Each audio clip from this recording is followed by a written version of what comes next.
There's a version of this you already know. The familiar one. Eating alone. Saturday nights that go on too long. The particular quality of silence in a home where only one person lives. But that's not who I'm talking to right now. I'm speaking to the person who has people, who goes to dinners, responds to texts, shows up at events, who by any external measure is connected, and who comes home feeling completely, inexplicably alone. I'm addressing the person who was in a relationship for 2 years and never let their partner see them cry, who has a best friend they've known since college and has never told them the thing they secretly know, that nobody in their life truly understands them, and who has shaped it that way, carefully, without ever really deciding to. You're not isolated. You're sealed. And here's what makes this hard to face. Part of you resists changing it. When someone starts getting genuinely close, not just surface level or friendly, but truly close, something in you pulls back, not loudly, not causing a scene, quietly, with a little more distance in your texts, a reason that now isn't the right time, a flaw you suddenly can't ignore, and eventually, you're alone again. And it feels like relief, not happiness. Relief. Like you narrowly avoided something you can't quite put into words. That unnamed thing. That's what this video is about. Not the loneliness, but the choice underneath it. You're not broken. You're running a program. Here's a sentence that will either resonate or not, depending on your perspective. The loneliness isn't the problem. It's the solution. Your nervous system isn't random. It doesn't produce patterns by accident. Every wall you've built, every exit you've designed, every almost relationship that ended just before it became real, each has a logic, an internal coherence, a reason. The root cause, if you trace it back, is usually a scene, not a concept. A scene. Maybe it's this one. You're 11 years old. Your parent comes home, and you can't tell. You really can't read the room. Whether tonight is warm or cold, whether you'll be seen or ignored, whether love is present or elsewhere entirely. So you learn to read micro-expressions, need less, be easy, and make yourself small enough so you don't become a problem. Or maybe it's later. You're in your 20s, telling someone the honest truth, the real, unfiltered version of what you're experiencing, and they go quiet, uncomfortable. You see them process your authenticity as a burden, and you file that away. Or perhaps nothing dramatic happened at all. Maybe the message was just never fully contradicted. I am someone people grow tired of. No one said it outright. You just absorbed it, as you absorb everything before you're old enough to question it. When that becomes your internal operating system, as it often does silently, without notice, loneliness ceases to be what you fear. It becomes what you manage. Because alone, at least, is predictable. You know exactly what it costs. You've paid that price your entire life. What you don't know is what happens if you let someone in and they hurt you the way you've already been hurt. That unknown is what your nervous system protects you from. That protection has a name, avoidant attachment. And it's not a flaw. It's an adaptation, the most intelligent response your system could generate based on the information it received. The problem is that the information was given a long time ago, and the program is still running. The body votes first. Attachment theory, developed by John Bowlby and expanded by decades of research afterward, explains it like this. Every person forms an internal model of relationships. It's a felt sense of what closeness means, whether it's safe to need others, and if love is stable or conditional. If your early attachments were consistent and warm, your model says, connection is safe, reach for it. You can be vulnerable without bracing for impact. You can let someone care for you without scanning for danger. But if your early attachments were inconsistent, cold, critical, chaotic, or absent, your model gets recalibrated unconsciously, at the level of the body. Your system learns, the cost of needing someone is too high. Safety is something I build alone. And it runs that program forever, even after the source of danger no longer exists. Even in relationships with people unlike the person who initially taught you that closeness was risky. This is the part that trips people up. Avoidant attachment doesn't block the desire for connection. It suppresses it. The longing persists, but every time the attachment system, the part of you that reaches out and craves being known, tries to activate, something intercepts it. A tightening, a low hum of dread, a sudden awareness of everything that could go wrong. You follow the tightening, not the longing, because the tightening is louder. There's also something called negative sentiment override, which researchers identify. People who have been hurt enough start to interpret neutral or even positive interactions through a lens of suspicion. Someone texts. What do they want? Someone is consistently kind. They don't know me yet. Someone says they love you. They'll change their mind later. You're not being irrational. You're being historically accurate. The problem is that history has ended. The people who wrote those early chapters aren't in this room. Your body hasn't been told what it truly looks like. Avoidance is creative. It rarely appears as someone sitting alone in a dark room. More often, it manifests as a full, functional, connected life with a locked door at its core. Here are the 4 most common shapes it takes. 1. The perpetual almost. You get close, you build something, and right when it begins to matter, right when the stakes become real, something shifts. You find the exit, not always consciously. A flaw you previously overlooked suddenly becomes a deal breaker. The timing feels off. Something's missing, though you can't identify what. Nothing is missing. You're doing something more specific than leaving. You're leaving before they can. The wound beneath this isn't fear of intimacy. It's the certainty of abandonment. It's, I already know how this ends. I'd rather choose the ending. The tragedy is that you keep proving yourself right.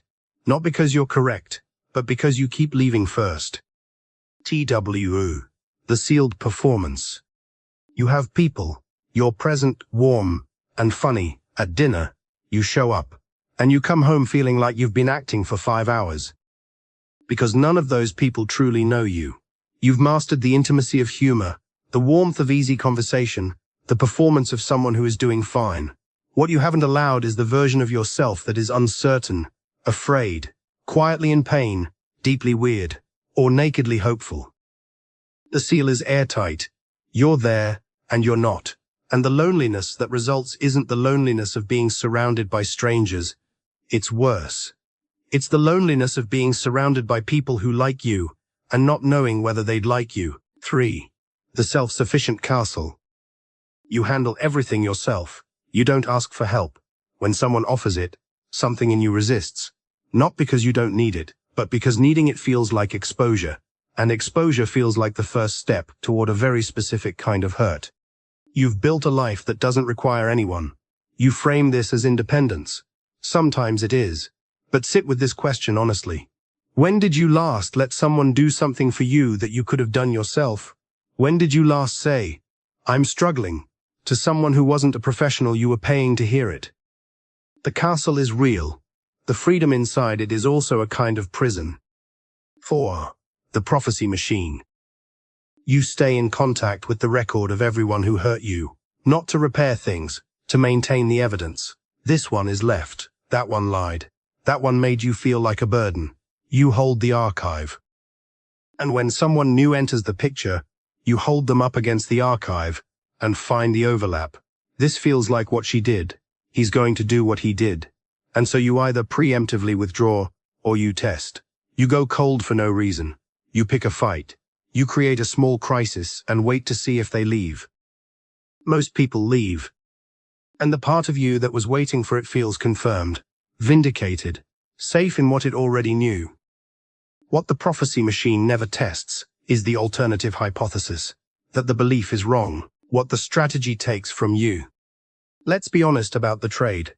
You gain safety, control, predictability, a life that doesn't ambush you with someone else's damage.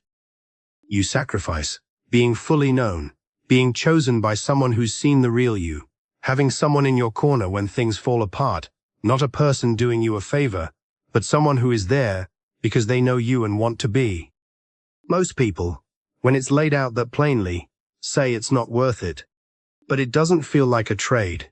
It feels like survival. Here's the part that's harder to face. Every year spent in protective distance reinforces a neural architecture. The identity of someone who doesn't need people becomes fixed. The capacity for intimacy shrinks. Vulnerability begins to feel not just uncomfortable but truly foreign. You forget, not metaphorically, but neurologically, how to let someone see you. The muscle weakens from disuse. Loneliness also has a physical cost that most haven't fully recognized. Research from Brigham Young University shows that chronic loneliness carries about the same risk of death as smoking 15 cigarettes a day. Prolonged social isolation raises cortisol, disrupts sleep, suppresses immune function, and speeds up cognitive decline. The nervous system develops a strategy to protect you from emotional pain. That strategy is quietly harming your physical health. You are safe, and you are suffering. Both are true, and the suffering isn't only emotional. One more thing, and this one is worth thinking about. Some people might have loved you well, who were, or are, available, honest, and truly capable of the closeness you want, but never got the chance. Because the seal was on before they arrived. Because the exit was planned before they could stay. That is not a small thing to consider. And what's actually needed, instead? Everyone has said it at some point. You just have to let people in. Be vulnerable. Put yourself out there. Here's why that advice, as sincere as it is, doesn't address the core issue. The problem isn't lack of information. You know connection is beneficial. You've read the articles. You've had late-night conversations with yourself, walking through all the evidence that it's okay to trust this person, that not everyone will leave, that you're not being irrational. And then the moment arrives, the true moment, when you could say the real thing, and your chest tightens, your jaw clenches, you deflect, you joke, you change the subject. Afterwards, you feel the familiar mix, relief and contempt. I did it again. The reason willpower fails is that this isn't a willpower problem. The survival response is subcortical. It fires below conscious thought, faster than you can reason your way around it. Your prefrontal cortex writes an explanation about why this is safe. Your amygdala signals danger before that explanation is complete. You can't think your way out of a body-level pattern. You need to work where the pattern actually lives. This is why somatic therapy, EMDR, and attachment-focused work can change things that insight alone can't. They target the nervous system, not just the story. If you've carried this for years and self-awareness alone isn't helping, that's not a sign of failure. It shows where the work needs to happen, not reckless, graduated. This is where I want to be careful with you. The answer to protective distance isn't about throwing all the walls down overnight. That's not healing. That's just a different kind of damage. Some of the walls were built for good reason. Some people in your life deserve the distance you give them. The goal isn't openness. It's discernment. The ability to tell the difference between situations that are actually dangerous and situations your nervous system is treating as dangerous because they resemble something old. Here's what that work looks like in practice. Stop performing fine with one person. Pick someone in your life who has shown up consistently. Someone with a track record you've been ignoring because the default is to assume it'll change. Tell them one true thing. Not your deepest wound, just something honest. Something you'd normally deflect around with humor or a subject change. Watch what they do with it. You're not looking for a perfect response. You're looking for evidence that honesty doesn't automatically end relationships. You're building a new file alongside the old one. Stay past the tightening. Your exit reflex activates early, before things get bad. Sometimes, before there's any indication they will go bad. You're already planning to leave while you're still in the room. Practice staying in a moment of genuine closeness past the point where discomfort kicks in. Don't disappear when someone is kind to you in a way that makes you feel exposed. Don't create a problem just because everything being okay feels more threatening than you know how to handle. Stay. Feel the discomfort. Let it exist without acting on it. The discomfort isn't a warning sign. It's a marker. It means you're in the territory where the pattern lives, which means you're also in the territory where the pattern can change. Let someone be there for you, even once, for something small. Ask for help with something you could do alone. Allow them to show up, not because you need them, but because letting yourself receive shows your nervous system that need doesn't always lead to disappointment. Relying on someone doesn't automatically mean you'll lose them. Start with something so small it might seem pointless. That's the right scale. Name the pattern with precision, not just, I have avoidant attachment. That's a category. Be specific. What exactly do you do, and when? I go cold when someone shows consistent affection, because it historically led to withdrawal. I create conflict when things are stable for more than a few weeks. I choose unavailable people because a love that can't fully land can't fully hurt me. Write it down. Say it out loud. Specificity matters because vague self-awareness leads to vague change. You can't break a pattern that you haven't named precisely enough to recognize at the moment. Ask the one question that interrupts the pattern. When you catch yourself using past evidence in a new situation, when you're looking for signs of someone who hurt you a decade ago, pause. Ask, is this really happening right now, or am I projecting old data onto a present moment that doesn't match? Not to dismiss your instincts. Your instincts are real. But sometimes they're reading a story that ended long ago and throwing it onto a scene where something new is happening. Repeat that question enough times to create a gap. In that gap lies something the pattern doesn't have: choice. This is the part that matters most. Everything I've shared so far is just context. This is the core. The walls aren't protecting you from others' actions. They shield a belief you hold about yourself. Deep down, beneath the patterns, under the exits, seals, and almosts, there's a sentence.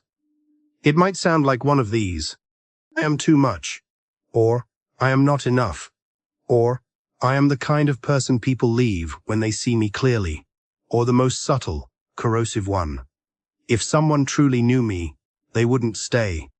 You have never truly tested this belief. You can't, because you've never allowed anyone close enough to try. And that's why the distance exists. Not just to protect you from others' behavior, it's to guard you from discovering whether the sentence is true. If no one gets close enough to leave, the fear remains unproven. But here's what that costs you, and this part is relentless. The sentence also can never be disproven. The question lingers quietly in the background, asking itself every time you see someone get chosen, understood, loved in the way you've convinced yourself you don't deserve. The walls don't silence the question. They only prevent you from answering. And there is only one way to answer it. You need to let someone get close enough to try. A real person, not a fantasy. Someone in the present, not a stand-in for the one who created the sentence. It's terrifying. The fear is perfectly understandable. The risk is very real. But the alternative, the path you've been choosing instead, also has consequences. And you've been paying those prices for a long time. You know what they are. You've been tallying them. Here's what I want to leave you with. You are not sealed because you're broken. You are sealed because at some point, staying open cost more than you had. You did the math, and this was the answer that kept you safe. It was the right answer then. But you're doing the math with old numbers. The person who taught you that closeness was dangerous. That parent, that partner, that friend, that accumulated weight of small moments where you weren't quite met, they are not in the room anymore. You are no longer in the situation that created the program. You are somewhere new, still running the old code. You can decide, not all at once but incrementally, to update it, not with reckless vulnerability. Not by dismantling everything that's kept you protected. By building, carefully, a new case file. One honest moment. One person you stayed with past the discomfort. One time, you asked for something small and let someone give it to you. That's not a cure. That's a first data point. But your current case file was also built one data point at a time. Here's the question I want you to hold. Not answer, hold. Who in your life right now, today, has been trying to get closer to you? And what have you been doing with that? Don't rush to the answer. The answer will come. What matters is that you're willing to look at it. If this reached something in you, if it named something you've been carrying, but couldn't quite say out loud, subscribe. Every week we go this deep. Real psychology, real patterns, the things that quietly run your life before you've decided to let them. No performance, no easy answers. See you next week.